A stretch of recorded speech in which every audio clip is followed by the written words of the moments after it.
అలనాటి నుంచి ఉన్న మన వ్యవసాయం మారుతున్న కాలం, మారిన జీవన విధానంతో పాటే ఎన్నో మార్పులను సంతరించుకుంది.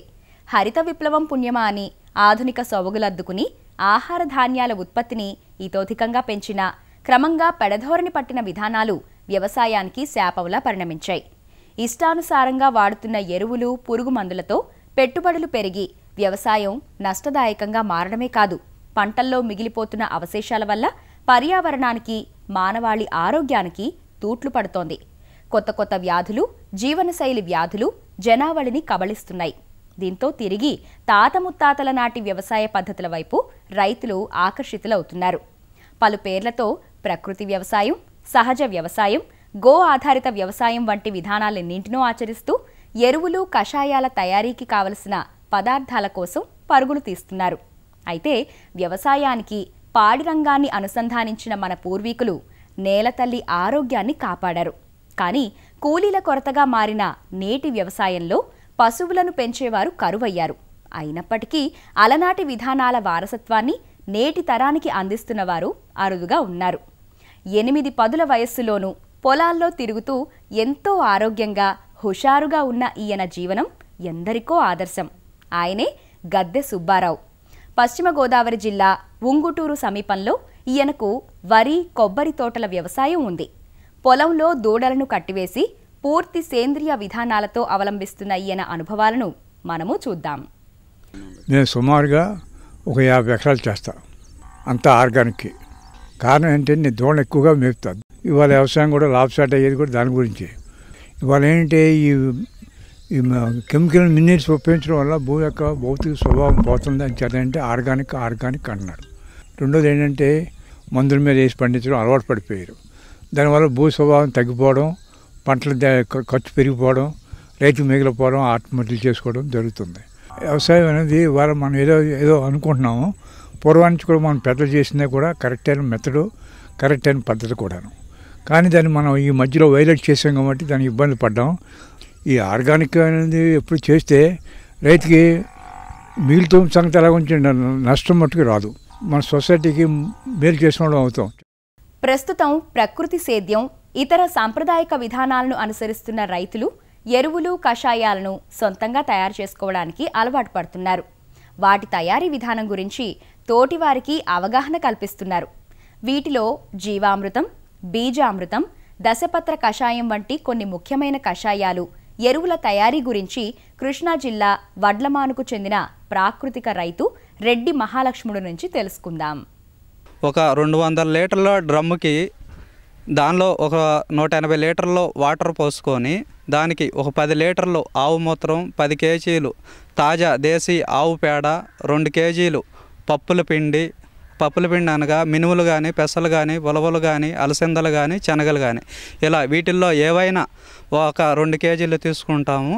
నల్లబెల్లం, నల్లపిండి దొరకని పక్షంలో తాటిపండ్లు కానీ, మాగిన అరటిపళ్ళు కానీ, లేదా మాగిన జామ పళ్ళు కానీ, అంటే తీపి పండ్లను ఏవైనా సరే ఒక 2 కేజీలు వాడుకొనవచ్చును.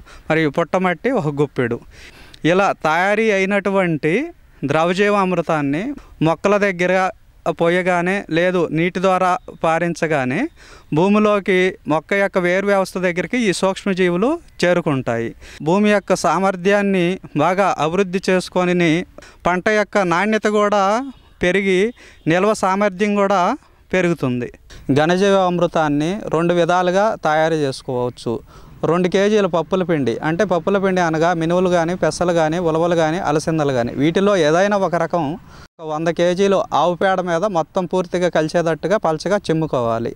తగినంత ఆవు మూత్రం తీసుకొని దానిలో 2 కేజీలు నల్ల బెల్లాన్ని, ఒక గుప్పెడు పుట్టమట్టిని వేసి అది పూర్తిగా కరగనివ్వాలి. పూర్తిగా కరిగిపోయిన తర్వాత ద్రావణాన్ని ఈ ఆవు పేడ మీద కలుపుకొని దానిపైన గోనె సంచులు పరుచుకోవాలి.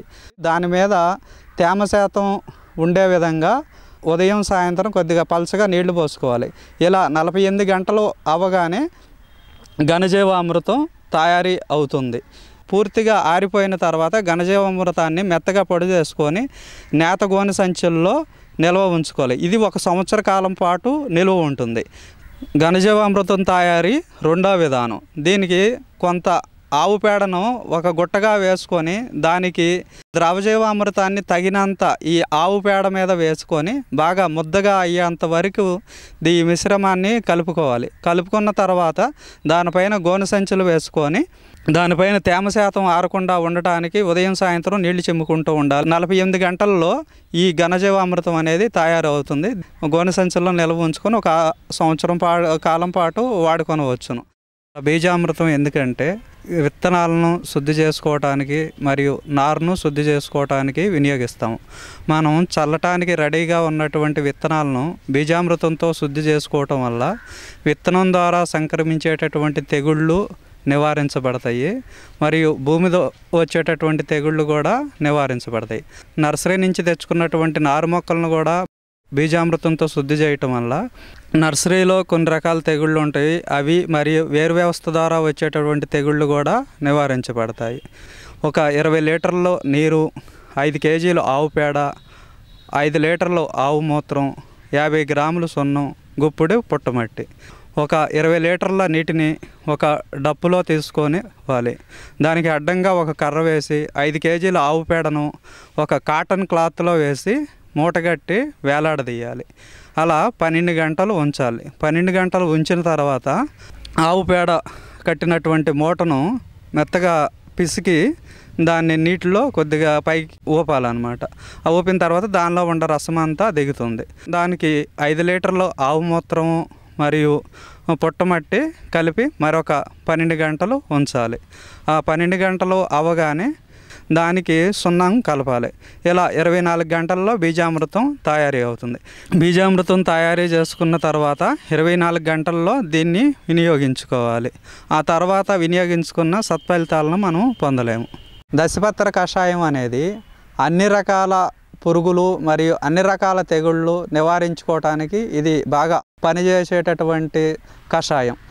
ఒక డ్రమ్ము మరియు 200 లీటర్ల నీరు, 20 లీటర్లు ఆవు మూత్రం, 2 కేజీలు దేశీ తాజా ఆవు పేడ, ఒక 1/2 కేజీ పసుపు, 10 గ్రాములు ఇంగువ, 1/2 కేజీ అల్లం ముద్ద, 1/2 కేజీ వెల్లుల్లి ముద్ద, ఒక 1/2 కేజీ టు కేజీ పచ్చిమిర్చి మరియు 10 రకాల ఆకులు, వేపాకు, వావిలాకు, గానుగాకు, సీతాఫలం ఆకు, ఉమ్మెత్తాకు, గన్నేరాకు, బొప్పాయి ఆకు, మునగాకు, జామాకు, నేరేడాకు, ఇలా మనకి అందుబాటులో దొరికేటటువంటి ఏవైనా 10 రకాల ఆకులను ఒక్కొక్కటి 2 కేజీల చొప్పున తీసుకొని దాటిని మెత్తగా తురుముకోనవలను.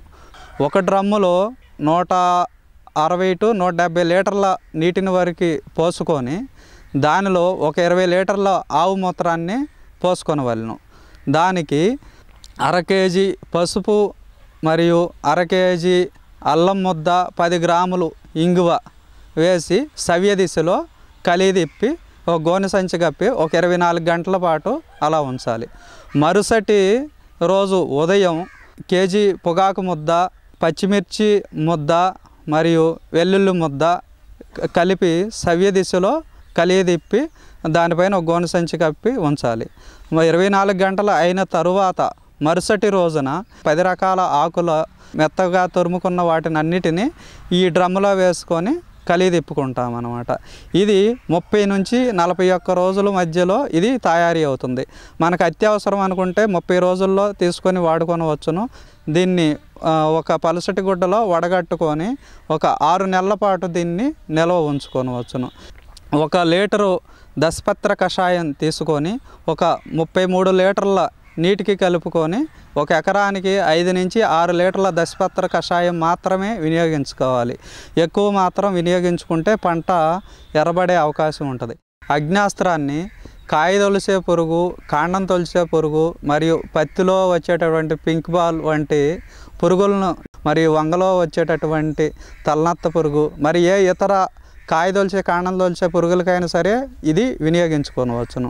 ఒక 30 లీటర్లు నీరు పట్టేటటువంటి ఒక పాత్ర, ఒక 20 లీటర్లు ఆవు మూత్రం, 5 కేజీలు వేపాకు పేస్టు, బాగా ఘాటుగా ఉంటే 1/2 కేజీ పచ్చిమిర్చి సరిపోతాయి. ఘాటు లేని పక్షంలో 1 కేజీ పచ్చిమిర్చి వరకు వినియోగించుకోవచ్చును.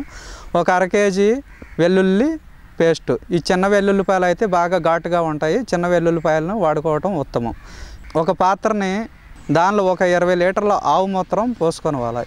ఆ 20 లీటర్ల ఆవు మూత్రంలో 5 కేజీలు వేపాకు పేస్టు, 1 కేజీ పొగాకు ముద్ద, 1 కేజీ పచ్చిమిర్చి ముద్ద, 1/2 కేజీ వెల్లుల్లి ముద్ద వేసి వీటన్నిటిని బాగా కలిదిప్పి మూత పెట్టి ఒక పొంగు వచ్చే వరకు ఉడికించాలి. ఒక పొంగు వచ్చిన తర్వాత దాన్ని తీసి నీడ కింద పెట్టుకొని భద్రపరుచుకోవాలని. దీన్ని ఉదయం సాయంత్రం సవ్యదిశలో తిప్పుతూ ఉండాలి. ఇలా 48 గంటల తర్వాత దానిలో ఉన్నటువంటి ఆల్కలైడ్స్ అన్నీ ఈ ఆవు మూత్రంలో కలిసిపోతాయి. 1 లీటరు అగ్నాస్త్రం తీసుకొని 33 లీటర్ల నీటికి కలుపుకొని స్ప్రే చేసుకోవాలి. దీన్ని ఒక ఎకరానికి 5 నుంచి 6 లీటర్లు అగ్నాస్త్రం వరకు స్ప్రే చేసుకోవచ్చును. బ్రహ్మాస్త్రం పంట పొలాల్లో ఉండేటటువంటి పెద్ద పెద్ద పురుగులు నివారించుకోవటానికి మరియు గొంగళి పురుగులు నివారించుకోవటానికి ఉపయోగపడుతుంది. బ్రహ్మాస్త్రం తయారీకి ఏవైనా 5 రకాల ఆకులను వినియోగిస్తాము.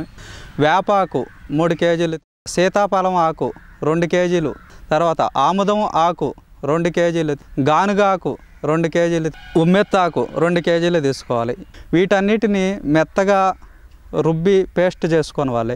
ఇలా పేస్ట్ చేసుకోవడానికి ఎటువంటి మిక్సీలు కానీ మిషన్లు కానీ వాడకూడదు. అలా వాడటం వల్ల దానిలో వచ్చేటటువంటి వేడికి ఈ ఆల్కలైడ్స్ ఆవిరైపోతాయి. కాబట్టి సాంప్రదాయ పద్ధతుల్లోనే వీటిని మెత్తగా పేస్ట్ చేసుకోవాలి.